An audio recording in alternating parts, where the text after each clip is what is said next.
David, congratulations with Locked. Thank you. Thanks. You're welcome. I'm so curious, and maybe this is a very straightforward first question, but I'm wondering how much that vehicle is worth. Like on the market value today, or how much we spent on it. No, I mean, whichever number you'd like to share. I think there's three of them in the world. One of them was built on a soundstage and it's just an interior, and I think that thing's totally destroyed. I think that there's a stunt car that may or may not have that also may be completely destroyed. Um, and so that means there's one car where both the exterior and interior match the thing that you see in the movie, and it drives. It's definitely not street legal because of a number of things. I don't think the airbag systems work in there and stuff like that. But there's only one in the world, and I think that makes an intense rarity. And it's designed and built by Andy Smith, who designed the Batmobile for Chris Nolan, so that would add to it. It's built. It's basically a customized Defender. So the Defender itself is just not a cheap car, anyways. So I would say about $1 zillion, give or take. You had to invest so well in one of I would say it's one of the villain characters. Yeah. I mean, they're both. I mean, you could make an argument for both of them. There's certainly an anti-hero. There's no. This isn't a pure. There's no like pure kind heart like perfect person in this movie. It's certainly flawed people who've done bad things, and might still be doing bad things.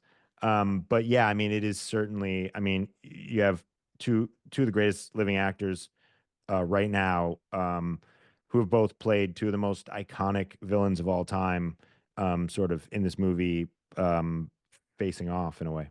I agree. That's one of the things I wanted to ask you, but since you're bringing it up, if you insist, yeah, how did you manage to get Mr. Hopkins? And right now, Bill is one of like the most popular on-demand actors. We just saw him in Nosferatu, and we don't get to appreciate his face. Thank you Yeah. for bringing us a character where we can appreciate his face. You're welcome.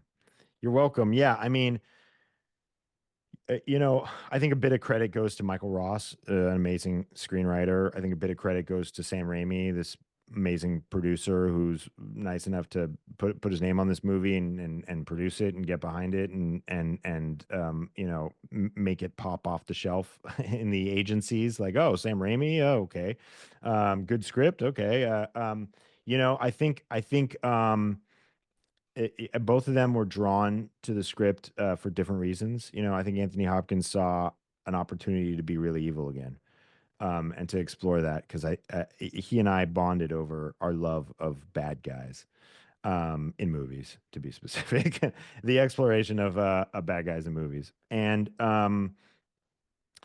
Bill, I think, saw this as an opportunity to be a totally different person, to really play a different role than he's ever played before. And I got to tell you, like, uh, he really carries the movie on his back. So much he's in so much of the movie, right? And so there's so much pressure on him, and he's so charismatic. He has so much star power. He's funny when he needs to be funny. He's terrified when he needs to be terrified. He's grounded. I mean, working with him, I understand the hype. I get why he is, as you would say, so in demand or so popular or whatever it is. It's his abilities. And I got the chills because even just watching the trailer, maybe I'm pretty sure other people will relate. It's like you're bringing Mr. Hopkins back, that humble voice. We got to hear, the iconic saying like "Hello, Clarice," and now we have him pretty much kind of saying hello, hello, Eddie. Yeah, yeah. I mean, you know, I think that I think that there's a love. He has that right in him, this love of bad guys, and he is so he can be so sinister. But something, he and I both spoke about was like, we wanted a different flavor. Like, certainly there's going to be comparisons to Hannibal because he's so evil. It's his voice, it's his face. But we also wanted to catch the audience off guard, much like Hannibal. When the first time we all got to see Hannibal Lecter, we were surprised at how smart and well spoken and how to see a cannibal act in that way was so surprising and unexpected. And so we wanted to bring something surprising and unexpected to an Anthony Hopkins performance. And I had seen his Instagram and seen how unhinged and sort of playful and fun he is on that. And I wanted to bring a hint of that to the role. And he did too. I think he got excited about that. And so that was something that we explored. And I think you feel it in the movie. You feel the sort of the playfulness and all of that in his derangement. I agree. And then it's funny because in the script and the voices where he's like, "Oh, I'm enjoying my whiskey on the rocks." I Yeah. thought one of those would be like, "Here I am enjoying my cat." Yeah, yeah. He does he does have, cat owner energy in a way. I could very much see him having a cat and playing with it while Eddie is screaming for food. Can you talk a little bit about the actual storyline? Someone that's not a great guy, kind of lost soul, and getting into the wrong car. I mean, I don't know. I think maybe if some thieves watch this movie, maybe they'll think about doing something twice. You think you you think it'll discourage their behavior? Maybe. Yeah, I don't know. I, I I have no idea if it will encourage or discourage or anything, but the movie certainly is a moral tale, and I think at the beginning of the movie, Eddie believes that the thing he needs most in the world right now is a couple $100 to fix his car so he can keep working. And I think what he comes to understand is the thing that he really needs is a better relationship with his daughter, because that is his world. Not this car. That's all petty stuff. And so, you know, I think if people take something from the movie about what to do, I I would hope that it's not any of that stuff. I would hope that it's something more related to focusing on the people that you love, because that's so precious. Talk also a little bit about accountability. Yeah. And can you have justice without morality? Yeah. Yeah, I mean, there's certainly a conversation at the center of the film about justice, and there's a conversation about how we all are supposed to live together. There's people with so much, and there's people with almost nothing, and how do those people live together in the same country, in the same state, in the same city, sometimes on the same street? And we set the movie like when we were looking for a spot to shoot.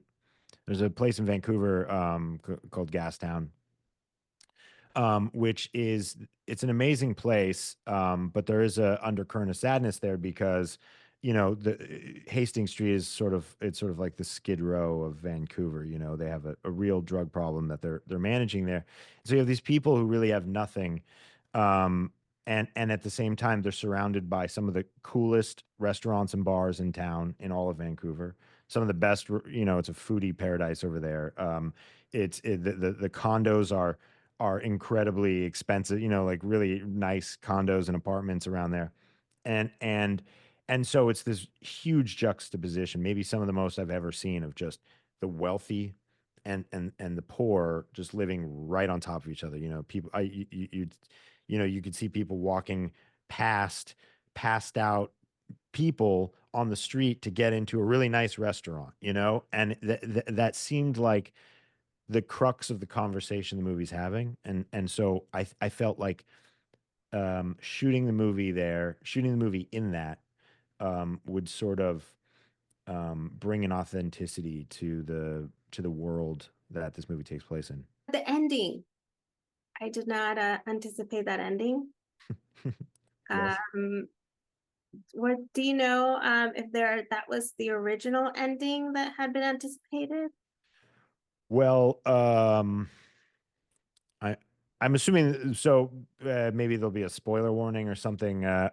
But which ending in particular, like which part of the ending sort of caught you so off guard? A happy ending?